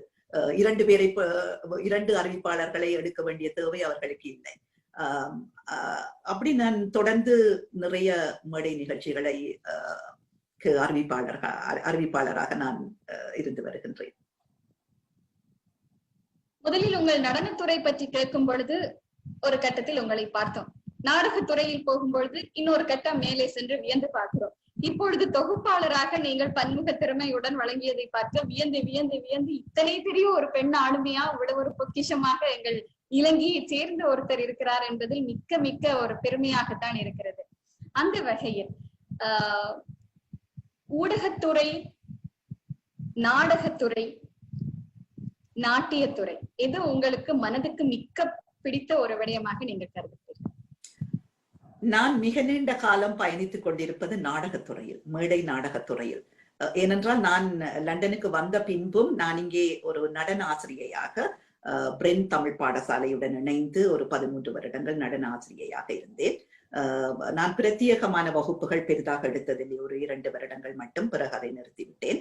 ஏனென்றால் நான் பல துறைகளில் கால் பதித்து சென்று கொண்டிருந்த காரணத்தினால், அதே நேரத்தில் நான் முழு நேர தொழிலாக நான் அரசாங்க ஊழியராகவும் உத்தியோகத்தராகவும் பணிபுரிந்த வேளையில் எல்லாமே எனக்கு நேரம் இல்லாத தன்மையாலும் நான் நடனத்தை விட வேண்டிய ஒரு தேவை ஏற்பட்டது. ஆனால் இந்த நடனத்தை நான் முற்றாக விட்டுவிட்டேன் என்று சொல்ல முடியாது. ஏனென்றால் நாங்கள் கடந்த 17 ஆண்டுகளாக லண்டனில் லண்டன் தமிழ் நாடக பள்ளி என்று ஒரு சிறுவர்களுக்கான ஒரு நாடக பள்ளியை நடத்தி கொண்டிருக்கின்றோம். ஆனால் உண்மையில் நாங்கள் கடந்த 30 ஆண்டுகளாக லண்டனில் பிறந்து வளருகின்ற சிறுவர்களுக்கு சிறுவர் நாடகங்களை தயாரித்து மேடியேற்றுகின்றோம். இந்த சிறுவர் நாடகங்கள் ஒரு இசை நாடகம் மாதிரி, அதாவது மியூசிக்கல் என்று சொல்வார்கள். இசை நடனம் எல்லாம் சேர்ந்தது. அவர்களுக்கான ஒரு பஞ்சதந்திர கதைகள், அப்படியான கதைகளாகத்தான் இருக்கும். அதுதான் உண்மையாக சிறுவர்களுக்கு உகந்த வடிவம் என்றும் நாங்கள் நினைக்கின்றோம். அந்த நாடகங்களில் அந்த வருகின்ற இசை, அந்த நடனங்கள் எல்லாம் நான் அதிலே பரதநாட்டிய அசைவுகளும் இருக்கும், சில கூத்து அசைவுகளையும் அதிலே இணைப்பேன். அந்த கோரியோகிராஃபி எல்லாம் நானே செய்வேன். அப்ப அந்த நடன பங்கும் இப்பொழுதும் நடந்து கொண்டிருக்கின்றது. ஆனால் நாடகம் தான் எனக்கு மிகவும் ஒரு எல்லாவற்றுடனும் பார்க்கும் பொழுது இந்த மேடை நாடகம் என்பதுதான் எனக்கு மிகவும் மனதுக்கு பிடித்தமானதாக இருக்கின்றது. மற்றதெல்லாம் பிடித்தம் இல்லை என்று சொல்ல மாட்டேன். எல்லாமே நான் ஆர்வத்துடன் தான் செய்கின்றேன். ஆனால் மிகவும் எனக்கு பிடித்தமானது மேடை நாடகம். ஆமா, கலைகள் குறிப்பாக ஒன்றுக்கொன்று எப்போதாவது தொடர்புடன் தான் இருக்கும். ஏதோ ஒரு துறை என்றாலும் நாட்டியம் என்றைக்குமே தொடர்பு, அபிநயமாக இருக்கட்டும், இல்லை உங்கள் நெறியாழ்கையிலாக இருக்கட்டும், நீங்கள் பல வழிகளிலும் பல பெரியவர்களிடம் இருந்து சேர்த்து கொண்ட பல விடயங்களை உங்கள் நெறியாழ்கையிலும் நீங்கள் இணைத்திருப்பீர்கள் என்று நம்புகிறோம். அந்த வகையில் நீங்கள் லண்டனிலும் ஊடகத்துறையில் இருந்திருக்கிறீர்கள். தீபம் மற்றும் லண்டன் ரேடியோ போன்ற நிறுவனங்களில் பணிபுரிந்திருக்கிறீர்கள். பல்லாண்டுகளாக பணிபுரிந்திருக்கிறீர்கள். இது பற்றி நீங்கள் சற்று குறிப்பிடுங்கள். ஆமாம், லண்டனில் ஐரோப்பாவில் முதலாக ஒலிபரப்பான வானொலி சன்ரைஸ் வானொலி. அந்த வானொலி கிழமையில் 3 நாட்கள் மட்டும் 1 மணித்தியாலம் மட்டுமே ஒலிபரப்பான ஒரு வானொலி. இரவில் 10 மணிக்கு ஆரம்பித்து 11 மணி வரை. ஆனால் அந்த காலங்களில் வேறு எந்த ஊடகங்களுமே இருக்கவில்லை. இந்த ஒரே ஒரு வானொலி மட்டும்தான் இருந்தது. அப்பொழுது ஒரு தொலைக்காட்சி கூட இருக்கவில்லை. அதனால் இங்கு வாழ்ந்த ஐரோப்பாவில், லண்டன் மட்டுமல்ல ஐரோப்பாவில் அந்த காலத்திலே வாழ்ந்து கொண்டிருந்த தமிழ் மக்கள் ஆர்வமாக இந்த வானொலியை கேட்பார்கள். இந்த சன்ரைஸ் வானொலியில் ஒரு 14 வருடங்கள் நான் செய்தி வாசிப்பாளராக ஒரு நாள் மட்டும். அத்தோடு மண்ணின் முகங்கள் என்ற தலைப்பிலே நான் ஒரு நிகழ்ச்சியையும் தயாரித்து வந்தேன். அதாவது அந்த நிகழ்ச்சி ஒரு வித்தியாசமாக, அதாவது எங்களுடைய ஈழத்து எழுத்தாளர்களுடைய ஒரு கவிதை, ஒரு சிறுகதை, ஒரு பாடல் என்று அதிலே ஒரு தொகுப்பாக அந்த நிகழ்ச்சி அமைந்திருந்தது. நான் நிறைய அந்த மண்ணின் முகங்கள் என்ற தலைப்பிலே மாதத்துக்கு ஒரு முறை நான் நிகழ்ச்சியை தயாரித்து வந்தேன். அது தவிர லண்டனுக்கு வருகின்ற கலைஞர்கள், அது நாடக கலைஞராக இருந்தால் என்ன, இசைக்கலைஞர்களாக இருந்தால் என்ன, நான் அவர்களை பேட்டி கண்டிருக்கின்றேன். அதன் பின்னர் தீபம் தொலைக்காட்சி ஆரம்பித்த பொழுது உண்மையில் நானும் என்னுடைய கணவரும் அந்த தீபம் தொலைக்காட்சியில் எங்களை ஒரு பேட்டிக்காக அழைத்திருந்தார்கள். பேட்டி முடிந்த பிறகு கேட்டார்கள், நீங்கள் வானொலியில் செய்தி வாசிப்பாளராக இருக்கின்றீர்கள், ஏன் எங்களுடைய தொலைக்காட்சியில் செய்தி வாசிப்பாளராக வர முடியாது என்று. உண்மையில் நான் உடனே ஓம் என்று சொல்லவில்லை. ஏனென்றால் அப்பொழுது எனக்கு ஒரே ஒரு பிள்ளை, ஒரு மகள், அவ சின்ன பிள்ளை. அப்ப அவ விட்டுட்டு எனக்கு போவது அது தூரமாக இருந்தது அந்த ஸ்டுடியோ. நான் யோசித்து சொல்கின்றேன் என்று சொல்லி பிறகு 1 வருடத்துக்கு பிறகுதான் எனக்கு நேரம் சரியாக இருந்தது. சரி, இப்பொழுது எனக்கு நேரம் கிடைத்திருக்கிறது, நான் வருகின்றேன் என்று சொல்லி ஒரு 13 வருடங்கள் நான் செய்தி வாசிப்பாளராக பணியாற்றினேன். அங்கும் இடையிடையே கலைஞர்கள் வரும் பொழுது நான் அவர்களை பேட்டி கண்டிருக்கின்றேன்.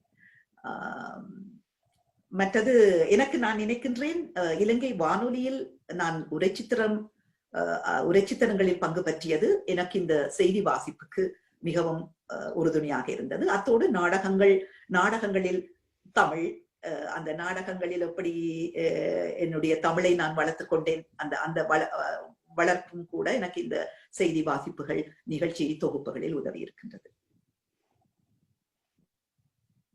ஆமாம், சிவனுக்குள் உள்நின்றாடும் சக்தி போல நீங்கள் இத்தனை சாதிப்பதற்கும், இல்லை லண்டன் மாநகரில் நாடகத்துறையில் மிக பிரபல்யமான ஒரு இடத்தில் நீங்கள் இருப்பதற்கும் நிச்சயம் உங்கள் கணவரும் ஒரு மிகப்பெரிய ஒரு தூண்டுகோல். உங்கள் கணவரை பற்றி சொல்லவே வேண்டாம். அத்தனை பேரும் நாடக கலைஞர்களாக இருக்கக்கூடிய அத்தனை பேரும் அறிந்திருப்பார்கள். இலங்கையை பொறுத்த வரைக்கும் அவரை பற்றி தெரியாதவர்கள் இருந்திருப்பதற்கு வாய்ப்பே இல்லை என்று கூற முடியும்.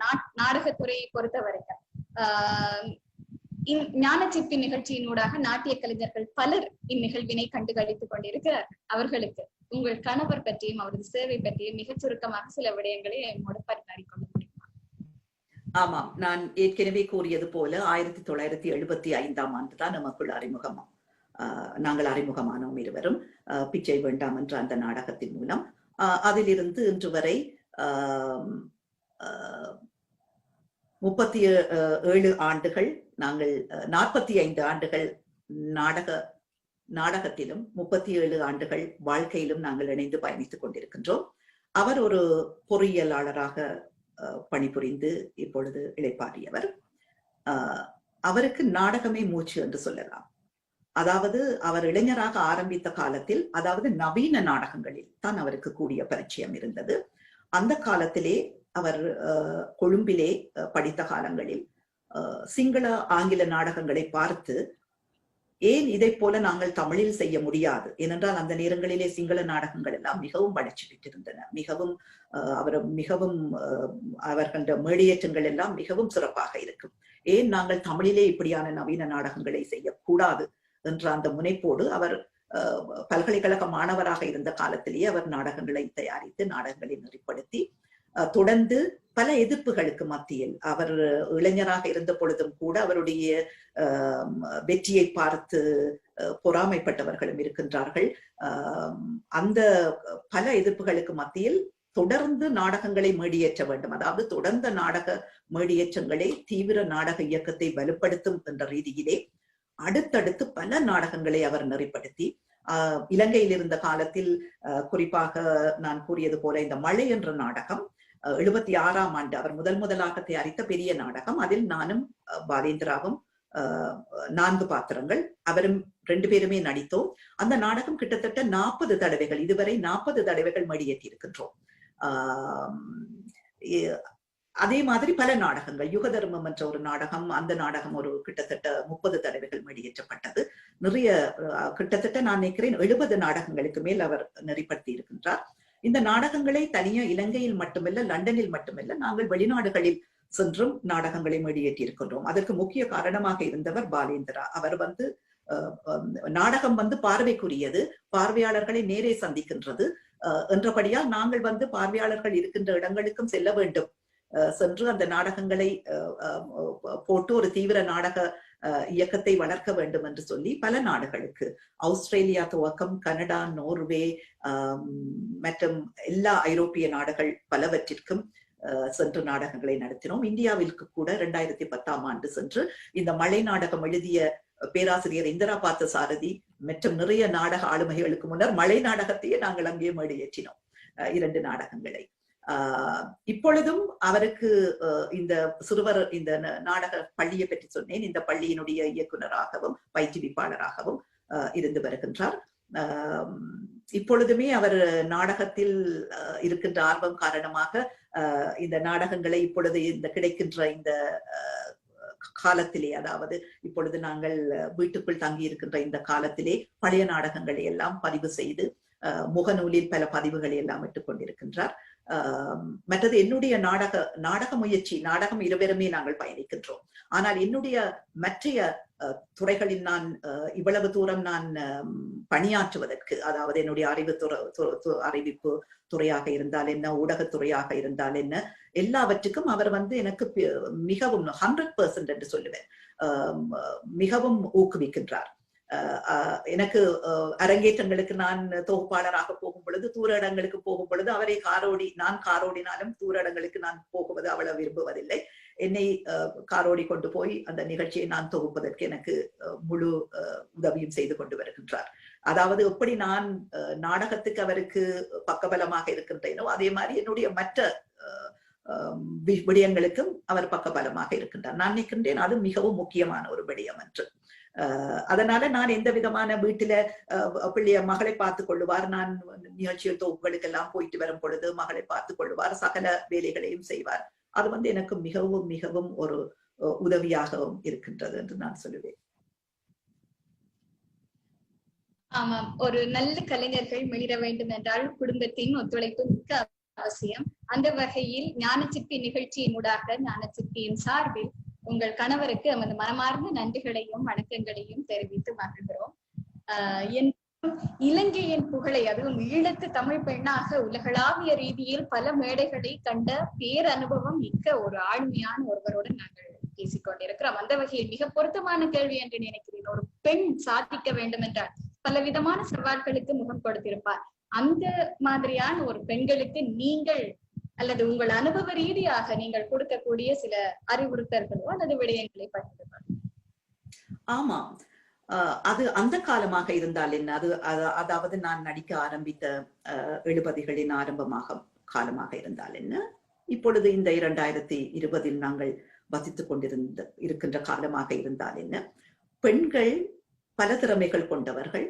அதை வெளிப்படுத்துவதற்கு எந்த விதமான தயக்கமும் காட்டக்கூடாது. நிறைய எதிர்ப்புகள் இருக்கும். எதிர்ப்புகளை கண்டு நாங்கள் பயந்தால் எங்களுடைய வாழ்வியலை நாங்கள் இழந்து விடுவோம்.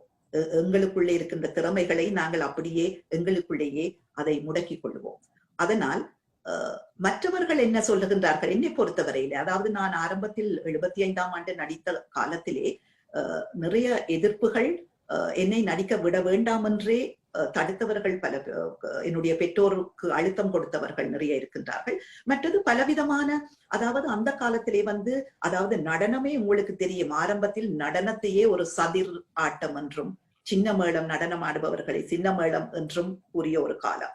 அந்த காலத்திலேயும் அதனை தாண்டி பல பேர் பயணித்திருக்கிறார்கள். அதே மாதிரி நாடகத்தை இன்னும் மோசமாகவே, நாடகத்தில் நடித்த பெண்மணிகளை பற்றி மோசமாகவே சொல்கின்ற காலம் இருந்தது. ஆனா நான் அதுகள் எதையுமே காதில் வாங்கிக் கொள்ளவில்லை. எங்களுக்கான ஒரு திறமை இருக்குது என்றால் நாங்கள் அதை நியாயமான முறையில் நாங்கள் அதை வெளிப்படுத்தும் பொழுது மற்றவர்களை பற்றி நாங்கள் மற்றவர்களுக்கு பயப்பட தேவையில்லை. அதைத்தான் நான் இப்பொழுது எல்லா பெண்மணிகளுக்குமே நான் கூறுவேன். அவர் என்ன சொன்னார், இவர் என்ன சொன்னார், இவர் என்ன சொல்லுவார் என்பதை பற்றி நாங்கள் ஒரு காலமும்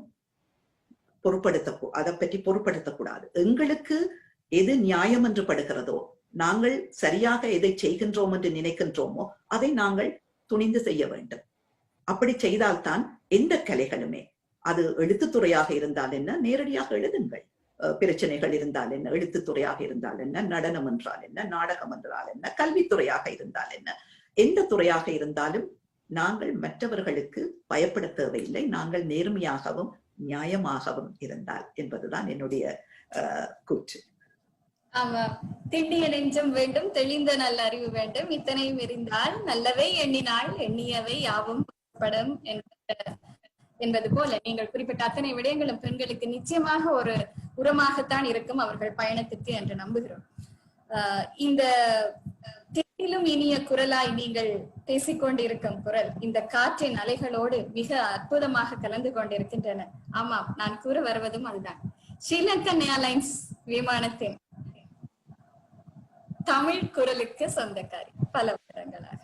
இந்த வாய்ப்பு உங்களுக்கு எவ்வாறு கிடைத்தது? அதுவும் ஒரு தற்செயலாக கிடைத்த ஒரு வாய்ப்பு தான். அதாவது லண்டனில் நான் அப்பொழுது சன்ரைஸ் வானொலியில் கூறியிருந்தேன், செய்தியாளராக பணியாற்றி கொண்டிருந்தேன் என்று. அப்பொழுது ஸ்ரீலங்கன் ஏர்லைன்ஸ் ஏர்லங்காவாகத்தான் இருந்த நேரத்திலே அவர்களுக்கு தமிழில் அறிவிப்பு தேவைப்பட்டது. ஆனால் தமிழ் அறிவிப்பு அப்பொழுது இலங்கையிலேயே எத்தனையோ தமிழ் நன்றாக தமிழ் பேசுகின்ற நிறைய அறிவிப்பாளர்கள் இருந்தார்கள். ஆனால் அவர்களுக்கு அந்த ஒலிப்பதிவு லண்டனில் தான் செய்ய வேண்டியிருந்தது. அதாவது லண்டனில் உள்ள இதற்கான பிரத்தியேகமான, அதாவது எல்லா ஏர்லைன்ஸுக்கும் ஒலிப்பதிவு செய்கின்ற கலைக்கூடத்திலே செய்ய வேண்டும் என்று ஏலங்கா நிறுவனத்தினர் விரும்பி இருந்தார்கள். எனவே இந்த சன்ரைஸ் வானொலியூடாகத்தான் எனக்கு அந்த வாய்ப்பு கிடைத்தது. வானொலியின் அப்பொழுது பணிப்பாளராக இருந்தவர் டாக்டர் ரத்னம் நித்யானந்தன். அவரிடம் அவர்கள் கேட்ட பொழுது அவர்களுக்கு ஒரு பெண் குரல் தான் தேவைப்பட்டது. அவர் உடனே ஆனந்தராணி என்னை தான் அவர் சஜஸ்ட் பண்ணி என்னிடம் சொன்னார், நீங்கள் தான் இந்த குரலுக்கு நீங்கள் இந்த ஒலிப்பதிவை செய்ய வேண்டும் என்று சொல்லி, அங்கே இருந்து எனக்கு என்னென்ன கூடுதலாக அறிவுறுத்தல்கள், அதாவது சீட் பெல்ட் போடுவது தொடக்கம் பல விதமான ஒரு 20-25 விதமான அறிவித்தல்கள். நான் போய் இந்த ஸ்டுடியோவிலே எல்லாம் ரெக்கார்ட் பண்ணிட்டு வந்துட்டேன். ஒரு 2 கிழமையால திரும்ப எனக்கு தொலைபேசி அழைப்பு வந்தது. ஏலங்கா இப்பொழுது ஸ்ரீலங்கன் ஏர்லைன்ஸாக மாறிவிட்டது பெயர். என்றபடியா நான் ஏலங்கா என்று சொன்ன அதையெல்லாம் திரும்ப ஸ்ரீலங்கன் ஏர்லைன்ஸ் என்று சொல்ல வேண்டும், திரும்ப வாருங்கள் என்று சொல்லி நான் போய் திரும்ப அந்த ஒலிப்பதிவை எல்லாம் செய்து விட்டு வந்தேன். ஆனால் உண்மையில் நீங்கள் நம்ப மாட்டீர்கள், இதுவரை நான் ஏலங்காவில் பயணித்திருக்கின்றேன், என்னுடைய குரலை நான் கேட்கவில்லை.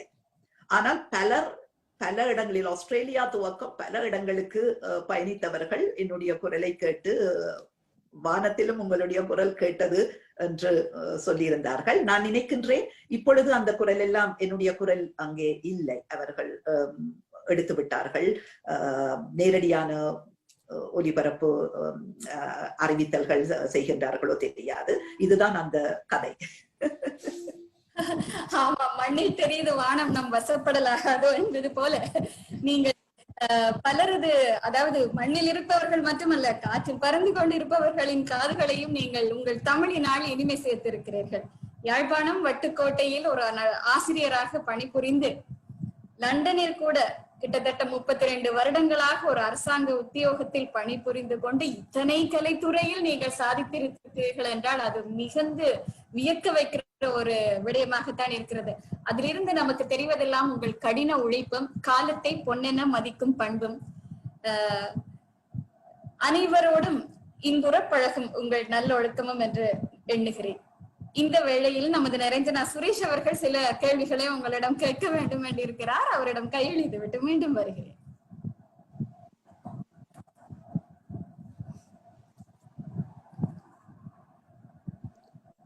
ஆஹா, மிக அருமையாக இருக்கின்றது. உங்கள் நேர்காணலை கேட்கும் போது எங்களுக்குள் இன்னும் நாங்கள் செய்ய வேண்டும் என்ற ஒரு ஆதங்கத்தை நீங்கள் எங்களுக்குள் ஏற்படுத்தி கொண்டிருக்கின்றீர்கள் அம்மா. மிக்க மிக்க நன்றி. எனது கேள்விகள் உங்களுக்கு சிறிய விடைகளை தரக்கூடிய ஒரு கேள்விகள் தான். தற்பொழுது நீங்கள் உங்களிடம் ஒரு நடனத்துறை அல்லது நாடகத்துறை என்று உங்களிடம் தரும்போது நீங்கள் எதை ஏற்கும் மனப்பாங்கில் நீங்கள் தற்பொழுது இருக்கின்றீர்கள்? தற்பொழுது நான் நாடகத்துறையைத்தான் ஏற்கின்ற மனப்பாங்கில் இருக்கின்றேன். நன்றி. மற்றும் நீங்கள் தமிழ் என்றால் ஒரு மூச்சாகவே வைத்திருக்கிறீர்கள். மிக அழகாக எழுதுகின்றீர்கள், வாசிக்கின்றீர்கள். நீங்கள் பேசும் பேச்சு, உங்கள் தமிழ் மிக மிக அழகாக இருக்கின்றது. இத்தனைக்கும் நீங்கள் விரும்பி நீங்க படித்த ஒரு தமிழ் எழுத்தாளர் என்று நீங்கள் யாரை குறிப்பிடுகின்றீர்கள்? உண்மையில் எனக்கு சிறிய வயதிலிருந்தே நான் வாசிக்கும் பழக்கம் எனக்கு நிறைய இருந்தது. அந்த வாசிக்கும் பழக்கம் தான் என்னை பிறகு நாடகத்துறைக்குள்ளும் தமிழ் எழுத்துத்துறைக்குள்ளேயும் என்னை புகுத்தியது என்று சொல்லுவேன். எழுத்துத்துறை என்று சொல்லும் பொழுது நான் பெரிதாக நிறைய எனக்கு எழுது திறமை இருந்தாலும் நான் பெரிதாக அதில் கவனத்தை செலுத்தவில்லை நேரம் காரணமாக. நான் ஜெயகாந்தனுடைய நாவல்கள் நிறைய வாசித்திருக்கின்றேன். அதிலும் குறிப்பாக எனக்கு இப்பொழுதும் அந்த சில நேரங்களில் சில மனிதர்கள் அந்த நாவல் மிகவும் பிடித்த நாவல். நான் பல பேரை பல எழுத்தாளர்களை நான் அவர்களுடைய எழுத்துக்களை ரசித்திருக்கிறேன். ஜெயகாந்தன் நான் நினைக்கின்றேன் அவருடைய என்னுடைய நான் வளர்ந்த காலத்திலே வாசித்தது எனக்கு அது கூடுதலாக அவரை கூடுதலாக எனக்கு பிடித்திருக்கின்றது. அடுத்ததாக நீங்கள் சினிமா துறைக்குள் ஒரு சில திரைப்படங்களை நீங்கள் நடித்திருக்கின்றீர்கள். அந்த வகையில் உங்களை மிகவும் கவர்ந்த ஒரு திரைப்பட இயக்குனர் அவருடைய திரைப்படம் என்றால் நீங்கள் எதை கூறுவீர்கள்? திரைப்பட இயக்குனர் என்று கூறும் பொழுது நான் கூடுதலாக நவீன நாடகங்களிலும் ஒரு தீவிரமான நாடகங்களிலும் ஈடுபாடு கொண்ட காரணத்தினால் நான் பார்க்கின்ற திரைப்படங்களையும் நான் ஒரு அப்படியான ஒரு பார்வையிலேயே தான் நான் பார்க்கின்ற ஒருவர். அந்த வகையிலே நான் இயக்குனர் சேரனுடைய படங்கள் எனக்கு பிடிக்கும். அதே போல இப்பொழுது வந்திருக்கின்ற இளம் இயக்குனர்களில் ராமுடைய படங்கள் வித்தியாசமாக இருக்கின்றது. இவை தமிழ் படங்கள். நான் இப்ப இந்த காலகட்டத்தில் இந்த முடக்கம் ஏற்பட்ட காலகட்டத்தில் நிறைய மலையாள படங்களை எல்லாம் பார்க்க ஆரம்பித்தேன்.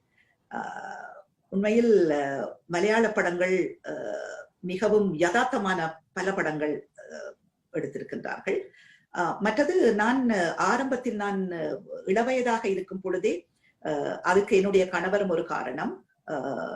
அவருக்கு திரைப்படங்களில் மிகவும் ஆர்வம் கொண்டவர், நல்ல சினிமா படங்களை பார்க்கின்ற ஒரு ஆர்வம் கொண்டவர். அவர் மூலமாக நான் பல இந்திய சினிமா இயக்குனர்கள், சத்யஜித் ரே, ஷியாம் பெனகல், இப்படி மற்றது அப்படியான இயக்குனர்களுடைய படங்களையும் எல்லாம் நான் நிறைய பார்த்திருக்கின்றேன்.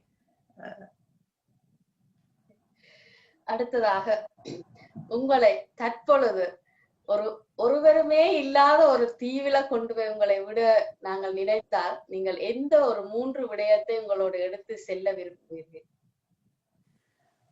எந்த ஒரு 3 விடயத்தை நான் எடுத்து செல்ல விரும்புகின்றேன்? நான் நடித்த நாடகங்களின் சில காட்சிகள், நான் விரும்பி வாசித்த சில புத்தகங்கள், அதில் ஜெயகாந்தனின் நாவல் உட்பட. மற்றது என்னுடைய குடும்பம், என்னுடைய கணவர், என்னுடைய மகள், நான் இணைந்த ஒரு புகைப்படம். நன்றி அம்மா. அடுத்ததாக ஒரு கேள்வி. நீங்களும் உங்கள் கணவரும் இணைந்து பல நாடகங்கள் நடைபெறுகிறீர்கள் மேடைகளில். அதில் உங்களுக்கு மிகவும் பிடித்த, மிகவும் பாராட்டு கிடைத்த நாடகம் என்றால் எது? எனக்கு மட்டுமல்ல, என்னுடைய கணவர் 2 பேருக்குமே மிகவும் பிடித்த நாடகம் கண்ணாடி வார்ப்புகள். அதிலே அவர் தம்பியாகவும் நான் அக்காவாகவும் நடித்தோம். அந்த நாடகம் எனக்கு ஒரு மறக்க முடியாத நாடகம். இது தவிர நான் முதலாக என்னுடைய கணவர் பாலேந்திரா இயக்கிய நெறிப்படுத்திய மழை நாடகம், அதுவும் எனக்கு மிகவும் பிடித்தமான நாடகம். எல்லாமே நான் நடித்த நாடகங்கள் எல்லாமே எனக்கு நன்றாக பிடித்திருந்தாலும் இப்பொழுது சில வருடங்களுக்கு முன்னர் தயாரித்த மரணத்துள் வாழ்வு என்ற ஒரு நாடகம், அதிலேயும் 3 பாத்திரங்கள், 2.5 மணித்தியால நாடகம். நானும் எனது கணவரும் ஒரு மேடையேற்றத்தின் போது மனோ நடித்திருந்தார். இன்னொரு மேடையேற்றம் கனடாவில் குமரகுரு என்ற நடிகர் நடித்திருந்தார். அந்த நாடகமும் எனக்கு மிகவும் பிடித்தமான நாடகம். இறுதியாக உங்களிடம் இருந்து கேட்க வேண்டும் என்ற ஆசை. நீங்கள் சொன்னபடி உங்கள் திரைப்படத்தில் நீங்கள் பிராமண பாஷையில் நீங்கள் பேசியிருந்தீர்கள் என்று சொன்னீர்கள். அந்த பாஷையில் ஒரு 2 வார்த்தைகள், 2 வரிகள் எங்களுக்காக பேச முடியுமா? அந்த படத்தில் வந்த வரிகளாக இருக்கலாம். படத்தில் வந்த வரிகள், நான் அண்மையில் ஒரு பேட்டிக்காக அந்த படத்தை மீண்டும் பார்த்தேன். அந்தபடியால் எனக்கு அந்த வசனம் ஞாபகம் இருக்கின்றது. வாசலில் கோலம் போட்டிருக்கும் கணவர் ஐயர் சொல்லுவார், இந்த கோலத்தை கொஞ்சம் பெருசா போட்டிருக்கலாமே என்று சொல்லி. அப்ப அதுக்கு அவ சொல்ற பதில், காலையிலேயே மாவை திரிச்சுண்டு வாங்கோன்னு சொன்னனோ இல்லையோ, கை உளையறது கால் உளையறதுன்னு நன்னா தூங்கிட்டு இருந்துட்டு இப்ப வந்து சொல்லுங்கோ கோலத்தை பெரிசா போடுங்கன்னு. மிக மிக அருமையாக இருந்ததம்மா. மிக மிக நன்றி. தொடர்ந்து எனது நேர்காணலை திவ்யா சுஜன் அவர்களுடன் நான் கையளித்துக் கொள்கின்றேன்.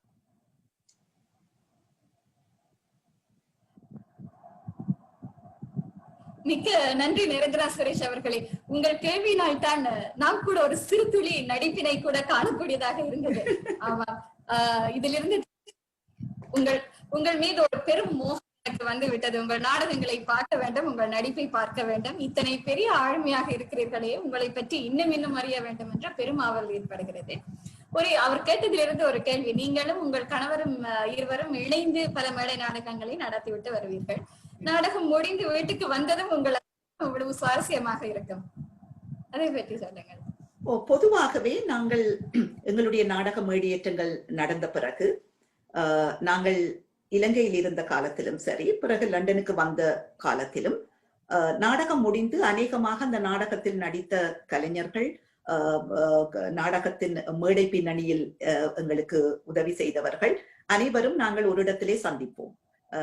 யாராவது ஒருவருடைய வீட்டில் எங்கே அந்த நாடக அரங்கு இருக்கின்றதோ அந்த அரங்குக்கு கிட்ட உள்ள யாராவது ஒருவருடைய வீட்டில் நாங்கள் சந்தித்து அந்த நாடகத்தை பற்றி, அந்த நாடகத்தின் நிகழ்ச்சிகள், ரசிகர்கள் எப்படி அதை ரசித்தார்கள் என்ற அந்த ஃபீட்பேக்ஸ் அதுகள் எல்லாம் நாங்கள் அறியும் முகமாக நாங்கள் சந்தித்து அது எங்களுக்கு ஒரு சந்தோஷத்தை தருகின்றது. ஒரு சாப்பாடை சில வேளைகளில் சில எங்களுடைய குழுவினரின் வீட்டில் அவர்கள் முதலே சமைத்து வைத்திருந்திருப்பார்கள்.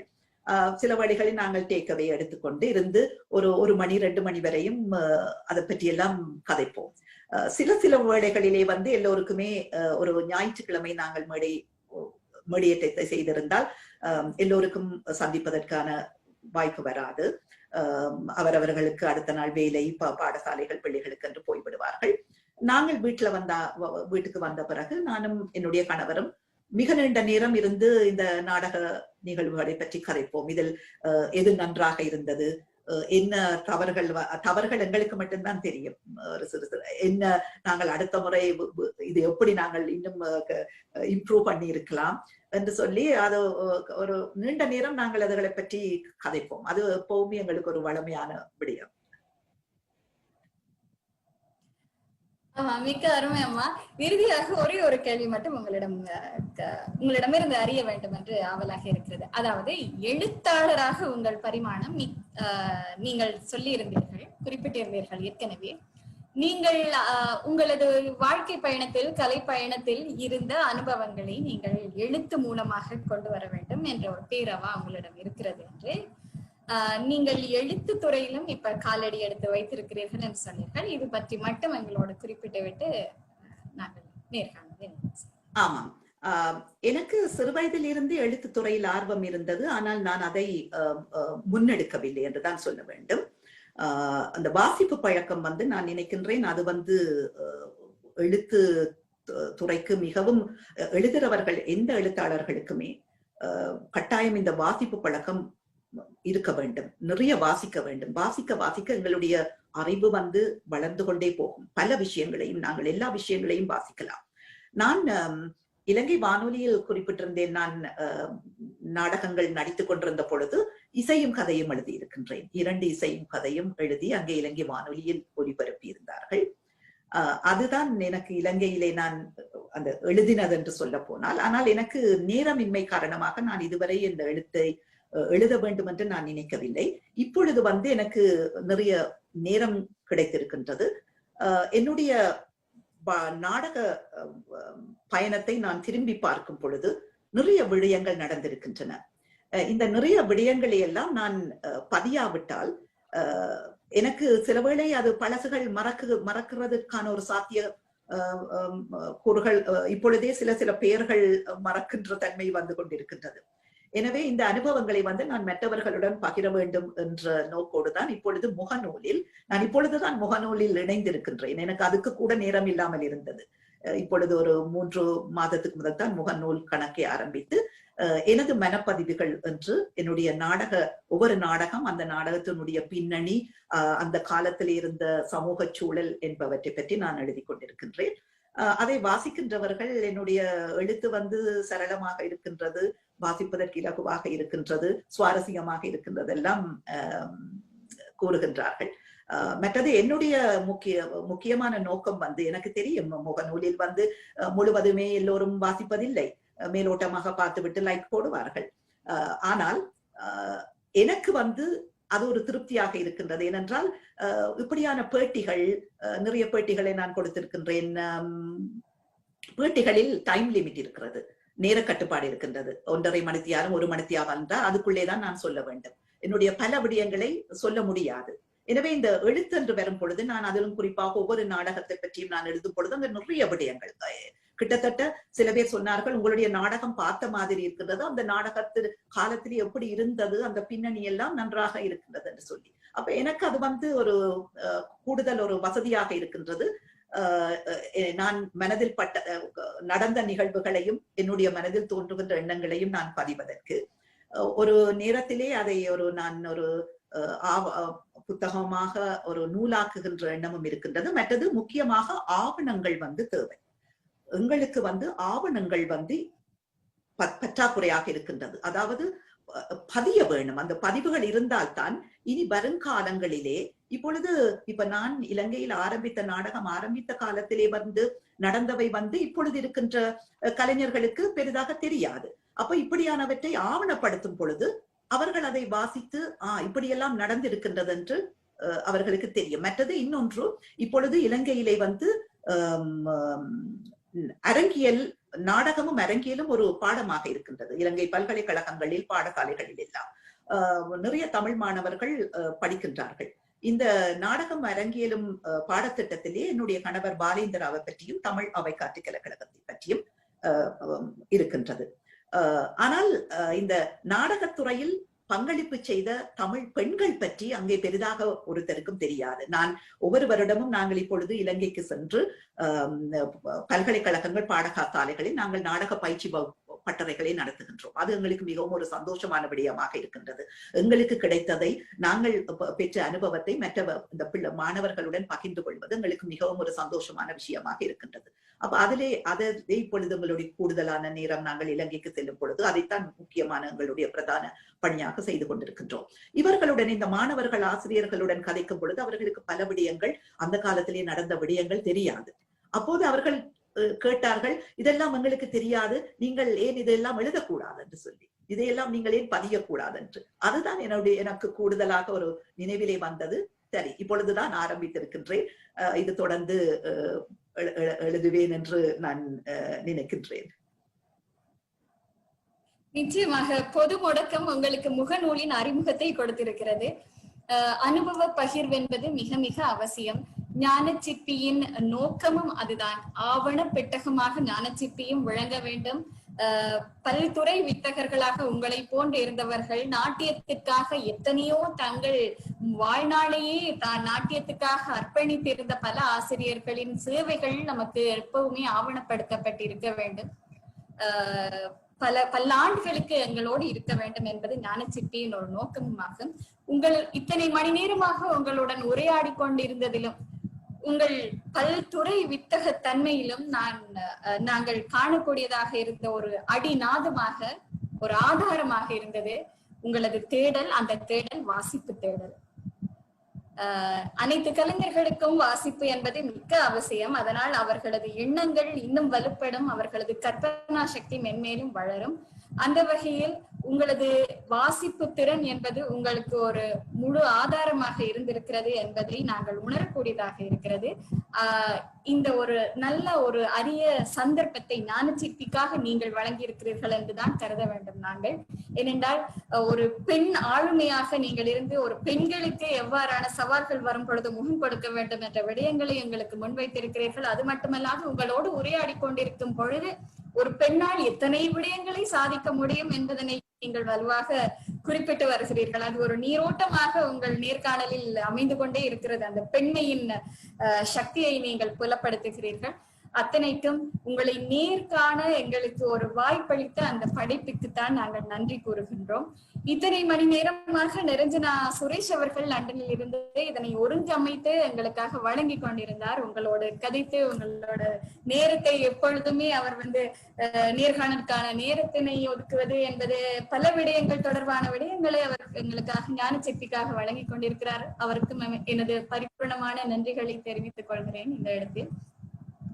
உங்களை போன்ற பெண் ஆளுமைகள் கலைஞர்கள் நமது இலங்கையிலும் ஆற்றுகை கலைஞர்கள் உருவாக வேண்டும் எதிர்காலத்தில் என்ற எமது பேரவாவினை இறைவனிடம் செலுத்திக் கொண்டு இத்தனை மணி நேரமாக எமக்கு நேர்காணலுக்கு உங்கள் நேரத்தை தந்து உதவியமைக்கு எமது மனமார்ந்த நன்றிகளை தெரிவித்து வணங்குகிறோம். இந்த ஞான சிற்பி நேர்காணலை மிகவும் சுவாரஸ்யமாக நடத்திய நிரஞ்சனா, திவ்யா உங்கள் இருவருக்கும் என்னுடைய மனமார்ந்த நன்றியை தெரிவித்துக் கொண்டு, இந்த துறைகளில் நான் இவ்வளவு சிறப்பாக ஆற்றுவதற்கு எனக்கு அந்த ஒரு கொடையை தந்த இறைவனை நான் வேண்டி நன்றி கூறி விடைபெறுகிறேன். நன்றி, வணக்கம். ஆமாம், ஞானச்சிற்பியின் பாகம் 8 ஊடாக ஸ்ரீமதி ஆனந்தராணி பாலேந்திரா அவர்களுடன் இணைந்திருந்தோம். துறை வித்தகியாக பல துறைகளில் அவர் சாதித்து மிளிர்வதற்கு உறுதுணையாக இருந்த அத்தனை பேருக்கும் ஞானச்சிற்பியின் ஊடாக நன்றிகளையும் வாழ்த்துக்களையும் தெரிவித்துக் கொண்டு, இவ்வுலகு மிக மிக இனியது, கலைகள் மிக மிக இனியன, கலைஞர்களை காண்பதும் மிக மிக இனியது என்று கூறிக்கொண்டு மற்றும் ஒரு ஞானச்சிற்பி நிகழ்ச்சியினூடாக உங்களை சந்திக்கிறேன். வணக்கம்.